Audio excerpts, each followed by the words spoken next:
reject this God, come back, and we'll let you have all the comforts here again. Comforts, right? Comforts, as comfortable as you could be, I guess, right? Or you get out. And that was their option. So, quickly, they decided, okay, we're going to leave. But not everyone there left. Some of the Christians decided that they would rather have the comfort and the safety of what the village was going to provide. Why? Where they were moving to, think it's a jungle. They literally had to move a little ways out in a place filled with just trees, dangers in every case. I mean, here's some of the things. I wrote them down. Okay? They had their church burned right before they left, so they started with nothing again. They got kicked out. They're getting chastised. The community's withholding stuff, and that's even surrounding communities. They go out. There's just trees. They literally pull together, not to build their own homes, but they decided the first thing we're going to build is a church. They start doing that. The water that they have, their only option for water, is a well about a mile away, and it's polluted and contaminated. It wasn't even clean water. They had dangers with snakes. A 7-year-old kid got bit by one, a venomous snake. They didn't have any way to care for this kid, so they did what they could only do. They prayed over him. Nothing happened. So they didn't have really anything. They didn't have shelter. They didn't have clean water. They were struggling for food. Their kids got banned from school, so they had to go 10 miles to school.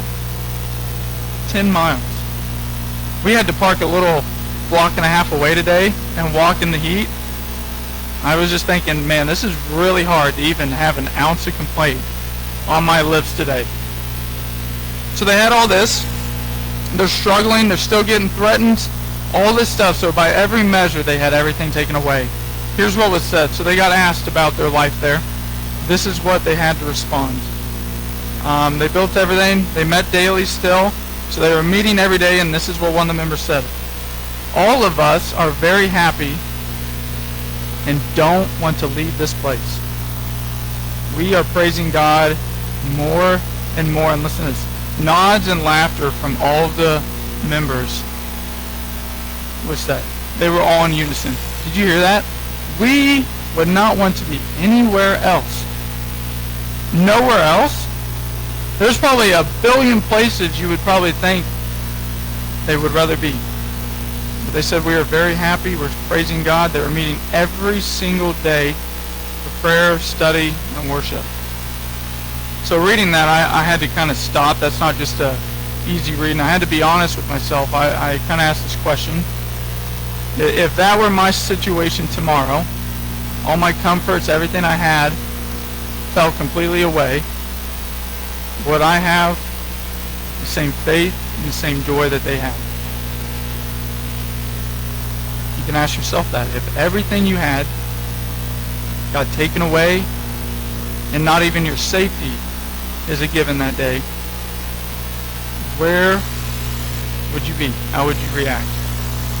It's a pretty heavy thing to kind of start off with, but the reason is because actually the psalm that we're going to be in Psalm 27. If you want to flip there, we're going to have it up there as well.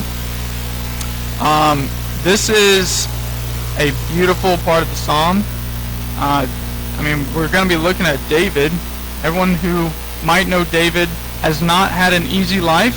He is constantly hunted. People literally trying to kill him. People turning on him. I mean, not just a year. He had years of this stuff. Armies coming against him. He has to wage war. So he's a man that knows what hard times are. And we're not going to read this part, but in the first 3 verses, he kind of labels out some things. Evildoers are coming to devour his flesh. Enemies deployed against him. War, he's being hunted. He's under threat.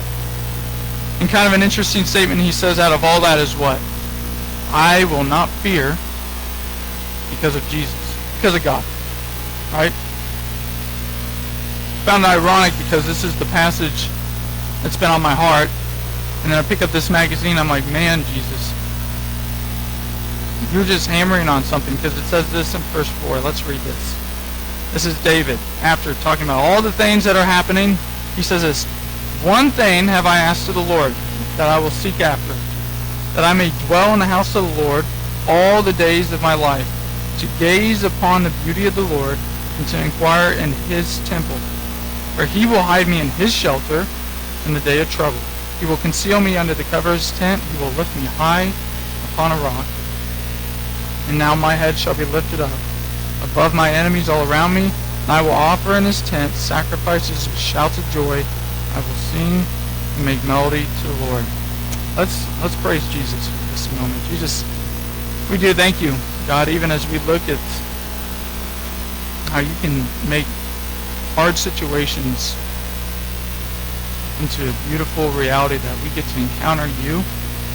And Jesus, I just pray, even right now, Lord, that you would help all of us, no matter where we're at, just to see you more clearly and just have a renewed relationship with you even today. Thank you, Jesus. So, as we jump in, so we're going to be looking at verse 4. One thing, think about this. He's got armies and people trying to kill him. One thing David is saying, I'm asking for, is that I may dwell, gaze at the Lord, and inquire more about him. This dwell, I had to look this word up. This dwell is an interesting word because similar to I want to be in God's presence, it's saying what? David wants to be characterized not by being a great king, a great warrior, not being a great husband, none of those things. He's saying, I want to be wrapped up, everything about me. I want to literally be dwelling, not moving into the temple like a monk and just hiding out for the rest of his life. I want to be so close to God. I want to dwell as if his presence is right with me every single day. To dwell in the house of the Lord. It was reminding me, there's a great story, Martha and Mary. You guys know that story? That doesn't point out humanity well. Martha's what? Super busy with life and all the doing. Mary's sitting at the feet of Jesus. She gets upset at her sister, like, really, Jesus? Are you not seeing, like, I'm doing everything, and she's just sitting there? What does he respond to her? What was Mary doing? She's doing the one thing that actually mattered most. She was sitting at the feet of Jesus. She was literally in that moment dwelling with God. So David's saying, I could be doing anything else. I'd be characterized by anything else. But I would rather be a man wrapped up with God. And then he says this interesting word. I want to gaze at the beauty of the Lord. Anybody know the difference between gazing and glancing? We've all probably done this. If we as in public, I'm sure none of you guys have done this. I'll just say I've done this. You know when you're like, hey, turn around and look at that person, but like don't stare, like just give them. What do? You do a quick, you glance, right? Probably all done that, right? The difference between glancing and gazing is what? Length of time, the intent of it. Glancing, you're just trying to get enough information and then you go back to what you're doing. Gazing is, I'm inquiring. I'm literally looking at every ounce of this person. Do not do that in public. Please, do not go and just gaze at someone. That's trouble. Yep, you'll get in some trouble. Do not do that. But even that language is so important because often when we think of gazing, we have a lot of star-crossed lovers in here. You gaze at your spouse, at their beauty. That's actually not the word David's using there for beauty. It's what? He is intently looking at. He is totally captivated by God's goodness, who God is, his mercy, his grace, everything that makes God God. David is saying, I want to gaze upon that. I want to fix every ounce of who I am on the beauty of God. And then I had to ask, man, is that true in my life? Am I, like David, that convinced that God is that worth looking at and being captivated by and being followed? And then someone in here, I'm not going to point out, quoted this to me this week. And I said they didn't know it, but they got a spot right in here. They quoted this verse. They said, we all beholding the glory of the Lord, are being transformed into the same image from one degree of glory to another. Why mention that? Because sustained looking at Jesus changes us. It changes us into Jesus. It changes us into wanting to view Jesus more and more and more. So we look at it and go, okay, imagine with me for a second. If we all came to church, if we all came to our time in the Word, if we all came to prayer with this mindset, I get to go meet with God in this very moment. I get to come worship with my brothers and sisters. I get to wake up and go and learn and inquire more about Jesus. I get to go talk and request and listen to God in prayer. Some would probably be a little different. But we're all human, and we know that's not our tendency. That's all right. That's not the tendency for you. You're in a great place. This is a messed up place in here. We all got messed up lives. I had a guy out on the street the other day asked me, he said, how perfect is this church? Literally asked me, how perfect is this church? And I said, buddy, you're going to be really disappointed if you walk in these doors. And what was he trying to get at?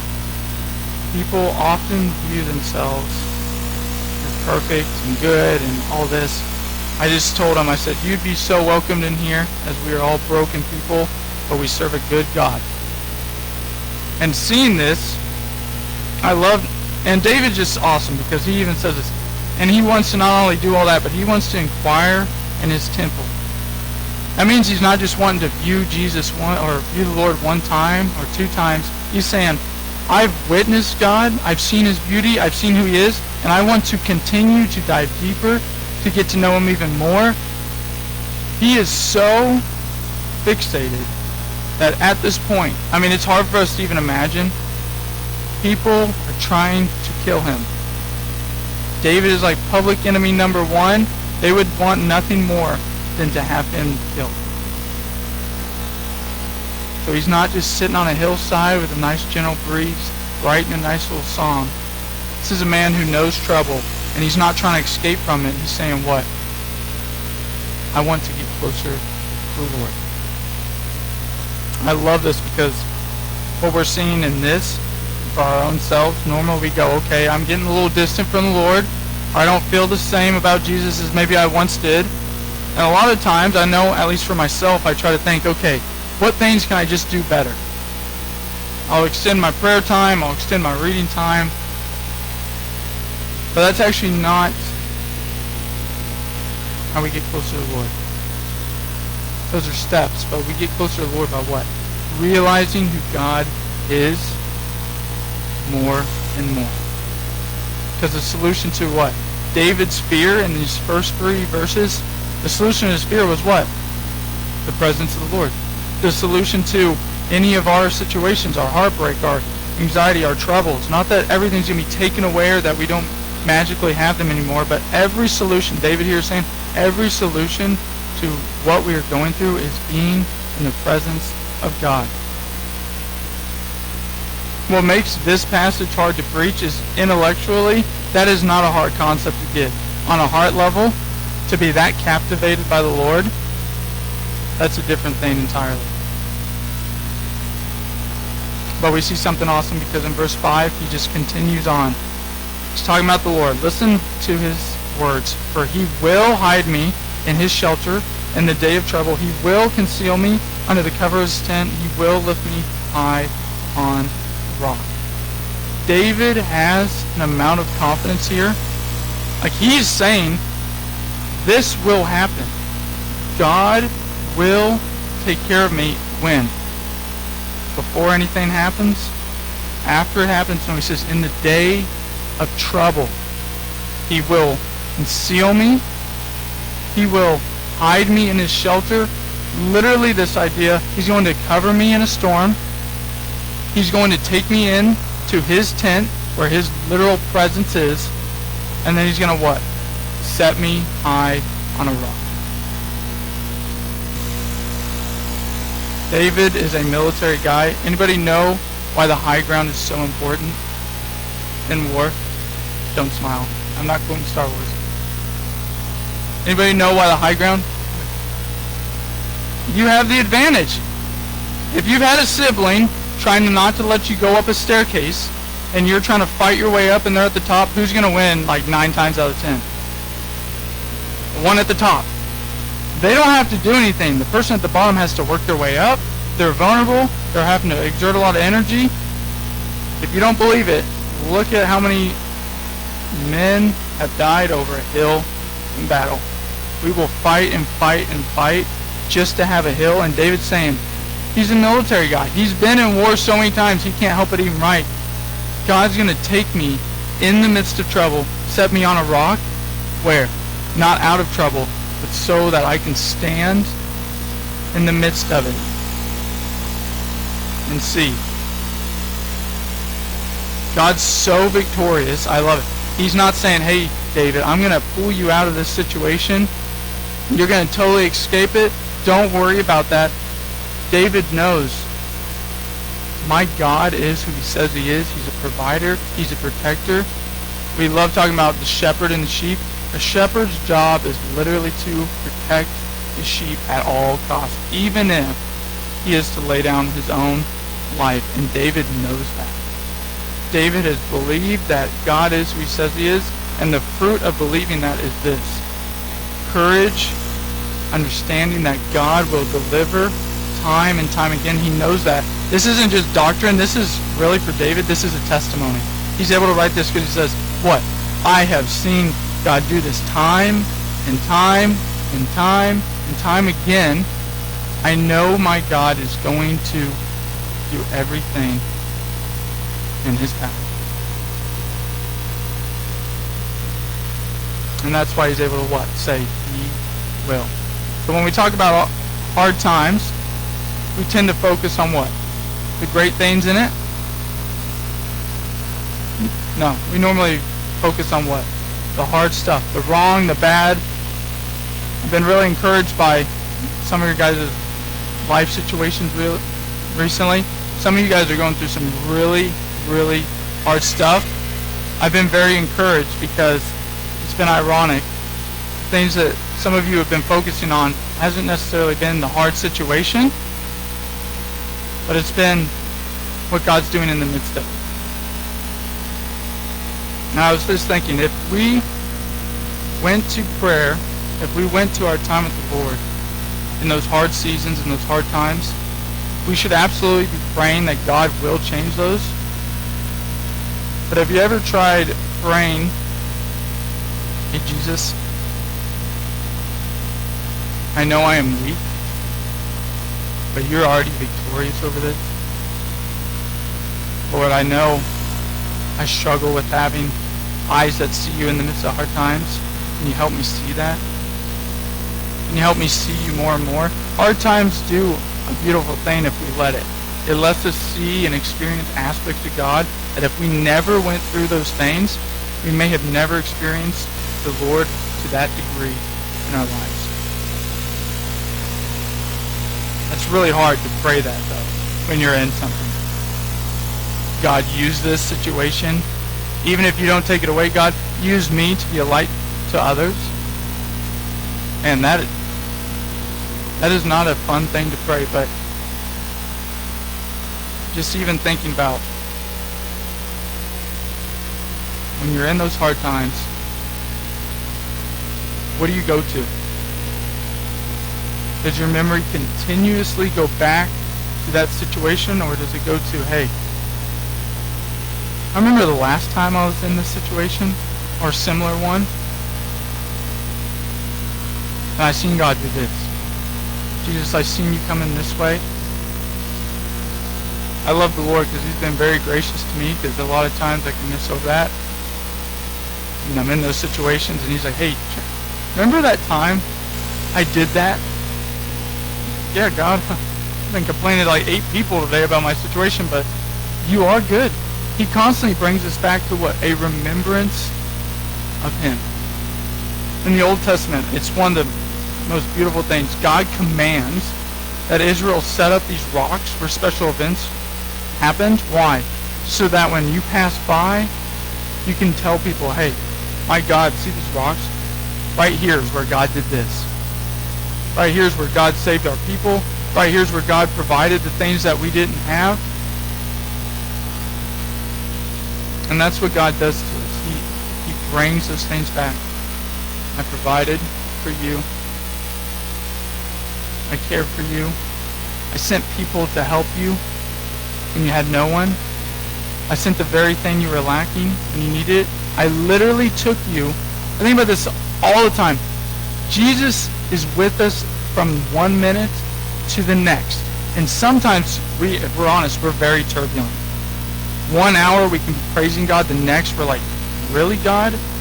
I'm getting sick of this. Like, are we going to change this? Jesus never wavered from 1 minute to the next with us.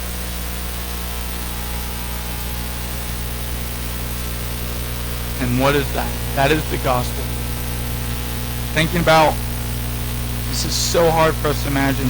Everything that we want in life, peace, comfort, no issues, no sickness, no whatever, no strife, no anger, no bad relationships, no awkward events, no feeling bad about ourselves. You realize Jesus left perfection and communion with the Father to step down with a broken, confused, angry people that constantly disobey and think they know better than God. That's all of us. He willingly did that. His care, his love, how he sees us is unlike anything. If you are a parent, you can probably taste this a little better than I can, where you look at your kid and they're just being absolute terror and you still can go, man, I love my kid. Some of you are smiling. You know exactly what I'm talking about. Jesus did that on a level you will never, ever probably feel.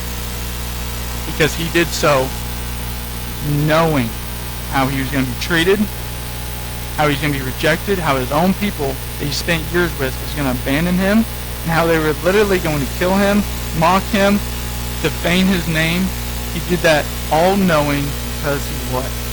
Loves and cares, and he wants us to know him. That is what separates Christianity, belief in God, from so many religions, is that it makes no sense that a God would care that much.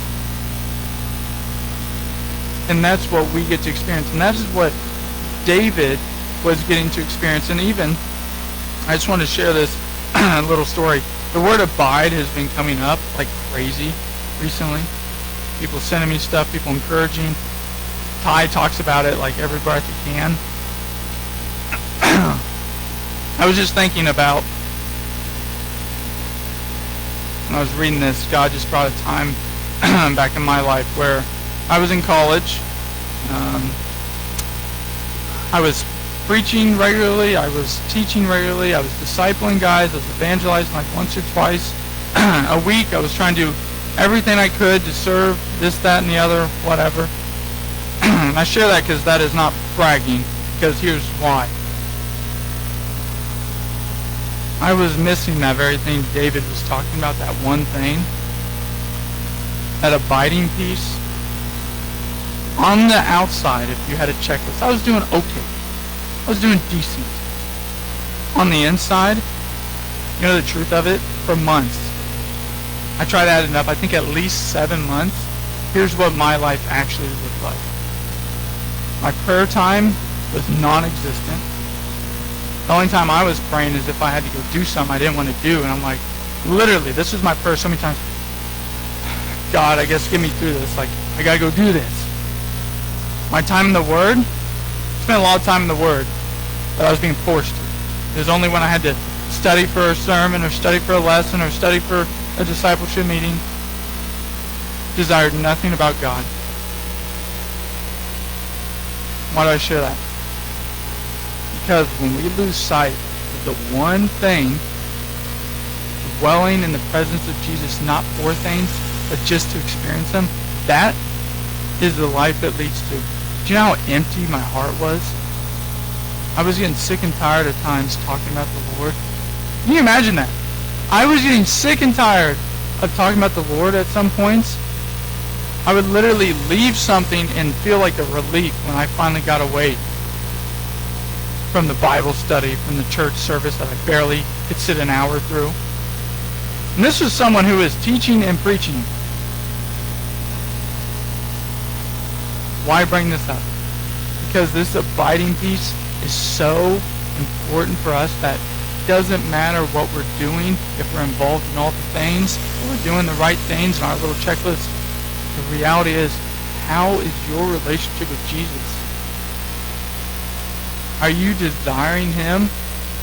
As David would say, the one thing? Is there anything else that you would rather want right now over Jesus?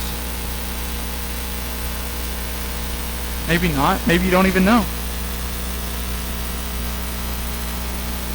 I say that not to bring us down because, like I said, you're in a great place.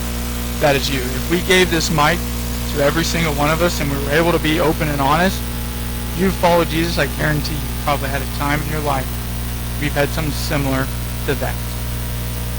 You're just playing the part. This is just what I do as a Christian. This is when I go to church. This is when I read. This is when I say the right things. This is when I have to act good out in public. The reality is what? The same Jesus we just mentioned, and being so loving and good, he restores us and calls us back 8 times, 80 times, 8,000 times. He loves us deeply. And we see this in what? Verse 6. And now my head shall be lifted up above my enemies all around me. I will offer in his tent sacrifices with shouts of joy. I will sing and make melody to the Lord. Same David, same situation, same hard things. Have you ever tried manufacturing being happy? Just putting on a face? Really difficult. You know what's even harder than that? Manufacturing joy. That one's harder to manufacture because what we see is what? Going through hard times that we can actually still have joy, still talk about things because what? Being close to Jesus produces in us joy. Real joy. Real peace. That David is willing to say and able to say, my enemies are still around me, but I am going to still offer to the Lord sacrifices with shouts of joy. Couldn't help but think of those 9 families in that jungle. Thought of all the things that I had that they didn't. A house, clean water, food, safety, so many comforts don't even need. You know, they had something that I started to desire more and more. That nearness to the Lord cannot be replaced by anything else. And that's verse 6. That very page. Man, if you guys, I'll even offer this up. Don't fight over it. I will even let someone have this. If you guys want to pass around and read it, go for it. It is a great story to see them so happy with nothing. It will change you. So if you don't want that, leave that.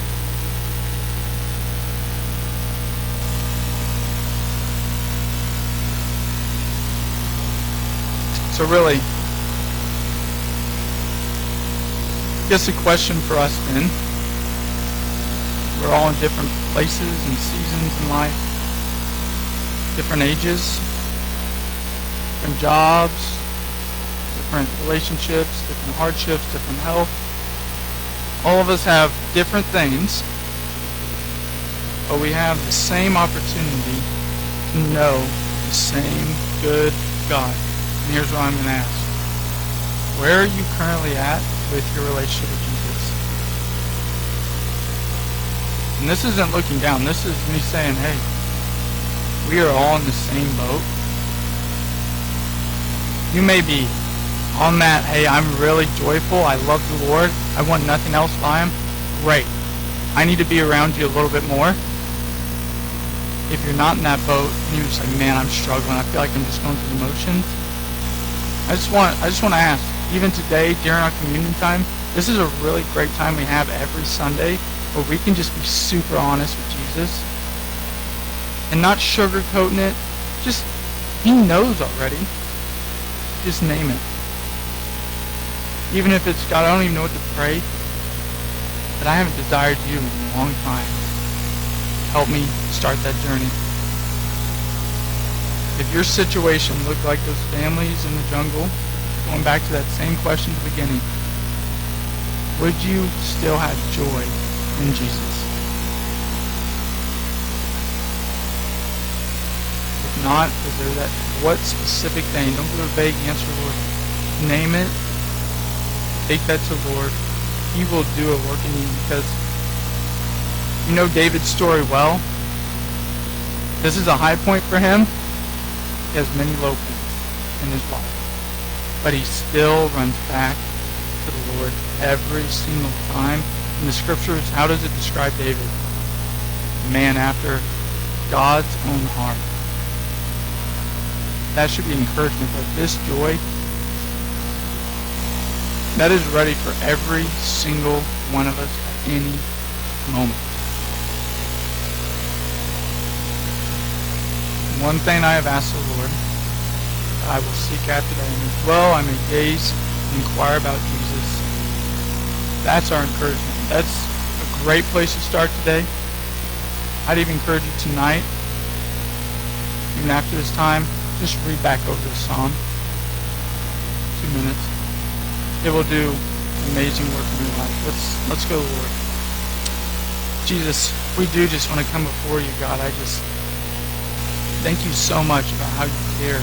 This psalm is showcasing who you are. The beauty of who you are, the kindness, the love, the grace, the care that you provide to us. And Lord, that we get to experience you in ways that trumps everything else we will ever experience in this lifetime. And Lord, that you say, we got to speak it in so many different parables, so many different ways. There is nothing better than you, and you desire us to know you. So Lord, would you help us to grow in our relationship with you? And Lord, if we don't know you, God, that you just know that we are loved and cared for, and that you are so ready, anytime and always. Thank you so much, Jesus. Amen.